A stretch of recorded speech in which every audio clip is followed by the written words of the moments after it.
The story of a woodcutter. Once upon a time, a very strong woodcutter asked for a job in a timber merchant and he got it. The pay was really good and so was the work condition. For those reasons, the woodcutter was determined to do his best. His boss gave him an axe and showed him the area where he's supposed to work. The first day, the woodcutter brought 18 trees. "Congratulations," the boss said. "Go on that way." Very motivated by the boss' words, the woodcutter tried harder the next day, but he could only bring 15 trees. The third day he tried even harder, but he could only bring 10 trees. Day after day he was bringing less and less trees. "I must be losing my strength," the woodcutter thought. He went to the boss and apologized, saying that he could not understand what was going on. "When was the last time you sharpened your axe?" the boss asked. "Sharpen? I had no time to sharpen my axe. I have been very busy trying to cut trees." Reflection. Our lives are like that. We sometimes get so busy that we don't take time to sharpen the axe. In today's world, it seems that everyone is busier than ever, but less happy than ever. Why is that? Could it be that we have forgotten how to stay sharp? There's nothing wrong with activity and hard work. But we should not get so busy that we neglect the truly important things in life, like our personal life, taking time to get close to our Creator, giving more time for our family, taking time to read, etc. We all need time to relax, to think and meditate, to learn and grow. If we don't take the time to sharpen the axe, we will become dull and lose our effectiveness. Author Stephen Covey from 7 Habits of Highly Effective People.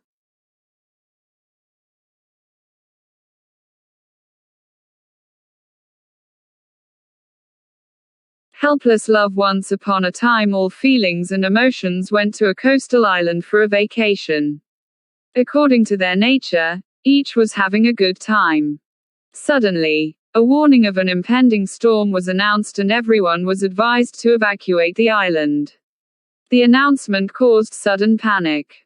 All rushed to their boats. Even damaged boats were quickly repaired and commissioned for duty. Yet, love did not wish to flee quickly. There was so much to do. But as the clouds darkened, love realized it was time to leave. Alas, there were no boats to spare. Love looked around with hope. Just then Prosperity passed by in a luxurious boat. Love shouted, "Prosperity, could you please take me in your boat?"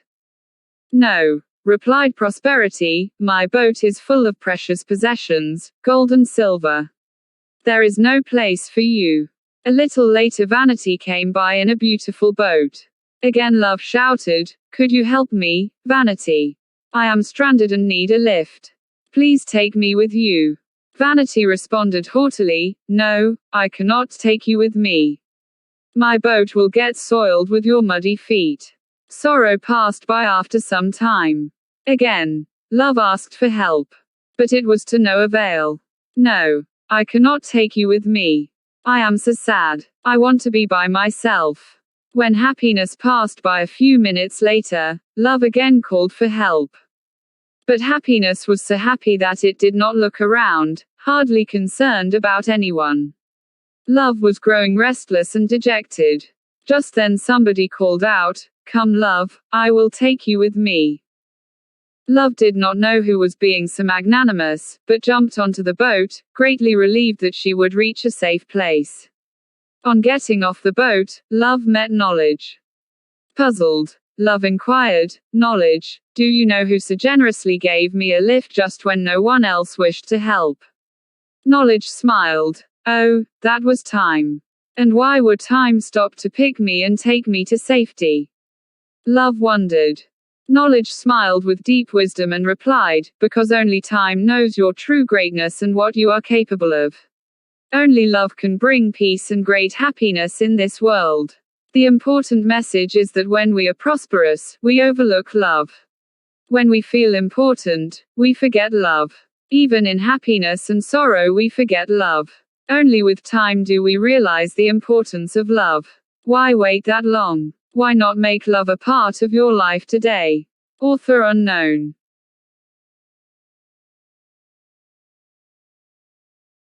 The important things in life. A philosophy professor stood before his class with some items on the table in front of him. When the class began, wordlessly he picked up a very large and empty mayonnaise jar and proceeded to fill it with rocks, about 2 inches in diameter. He then asked the students if the jar was full. They agreed that it was. So the professor then picked up a box of pebbles and poured them into the jar. He shook the jar lightly. The pebbles, of course, rolled into the open areas between the rocks. He then asked the students again if the jar was full. They agreed it was. The professor picked up a box of sand and poured it into the jar. Of course, the sand filled up the remaining open areas of the jar. He then asked once more if the jar was full. The students responded with a unanimous, yes. Now, said the professor, I want you to recognize that this jar represents your life. The rocks are the important things, your family, your partner, your health, your children. Things that if everything else was lost and only they remained, your life would still be full. The pebbles are the other things that matter, like your job, your house, your car. The sand is everything else, the small stuff. If you put the sand into the jar first, he continued, there is no room for the pebbles or the rocks. The same goes for your life. If you spend all your time and energy on the small stuff, you will never have room for the things that are important to you. Pay attention to the things that are critical to your happiness. Play with your children. Take your partner out dancing. There will always be time to go to work, clean the house, give a dinner party, or fix the disposal. Take care of the rocks first, the things that really matter. Set your priorities. The rest is just sand. Author unknown.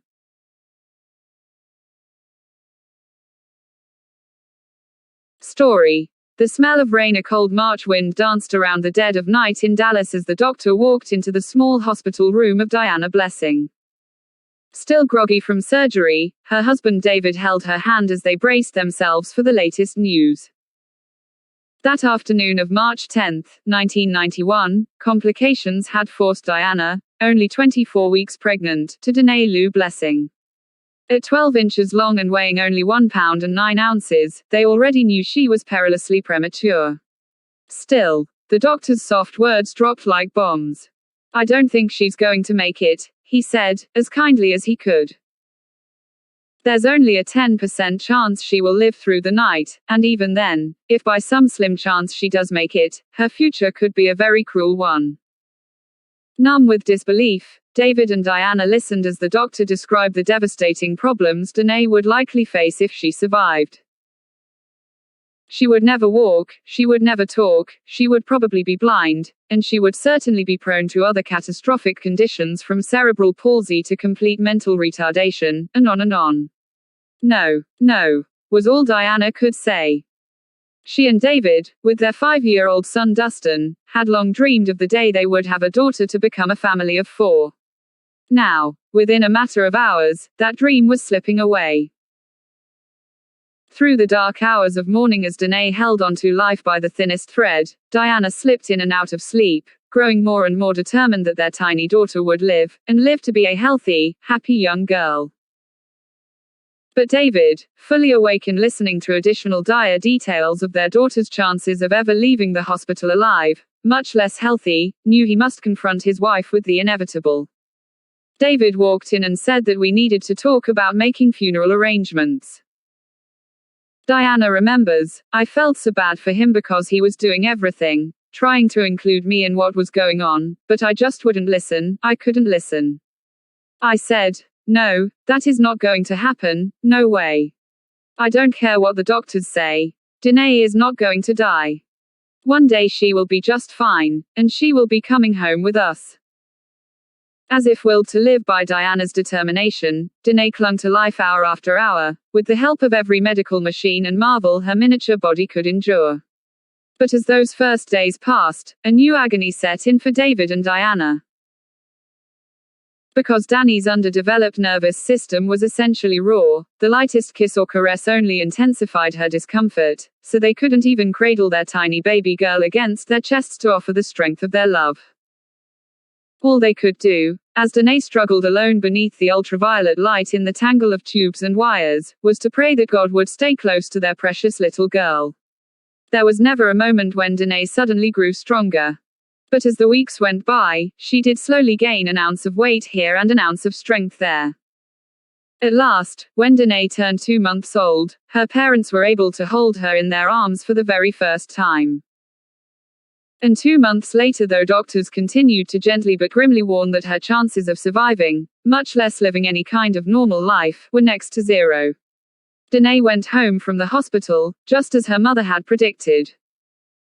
Today, 5 years later, Danae is a petite but feisty young girl with glittering grey eyes and an unquenchable zest for life. She shows no signs, whatsoever, of any mental or physical impairment. Simply, she is everything a little girl can be and more, but that happy ending is far from the end of her story. One blistering afternoon in the summer of 1996 near her home in Irving, Texas, Danae was sitting in her mother's lap in the bleachers of a local ballpark where her brother Dustin's baseball team was practicing. As always, Danae was chattering non-stop with her mother and several other adults sitting nearby when she suddenly fell silent.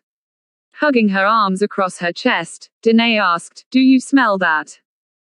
Smelling the air and detecting the approach of a thunderstorm, Diana replied, "Yes, it smells like rain." Danae closed her eyes and again asked, "Do you smell that?" Once again, her mother replied, "Yes, I think we're about to get wet, it smells like rain." Still caught in the moment, Danae shook her head, patted her thin shoulders with her small hands and loudly announced, "No, it smells like him. It smells like God when you lay your head on his chest." Tears blurred Diana's eyes as Danae then happily hopped down to play with the other children. Before the rains came, her daughter's words confirmed what Diana and all the members of the extended Blessing family had known, at least in their hearts, all along. During those long days and nights of her first 2 months of her life, when her nerves were too sensitive for them to touch her, God was holding Danae on his chest, and it is his loving scent that she remembers so well. This is a real story.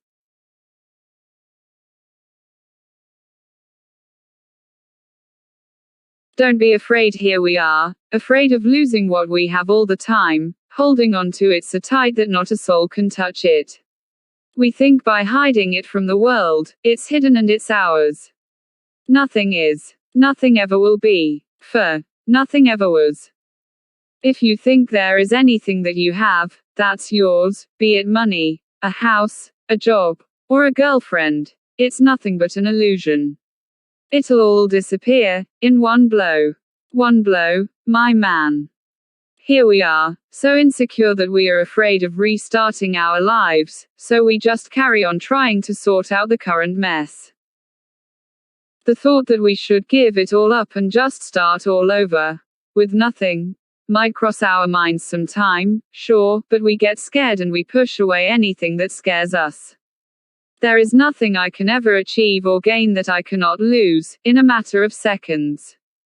You have never gained enough to not be able to lose it all, in just a few minutes. What you think is yours, was never yours and will never be yours. Whatever you make here, you leave here. You came naked and you're going to go back naked. So what are you afraid of? Let all be lost. Let them take away everything. As long as you have your heart beating strong, as long as you have your nostrils working fine, as long as the blood flows in your veins, you will live, you will breathe, and you can get it all back, again and again. For if you can do it once, you can damn well do it again. It's just a game we play. Life. By Rohit Waweni.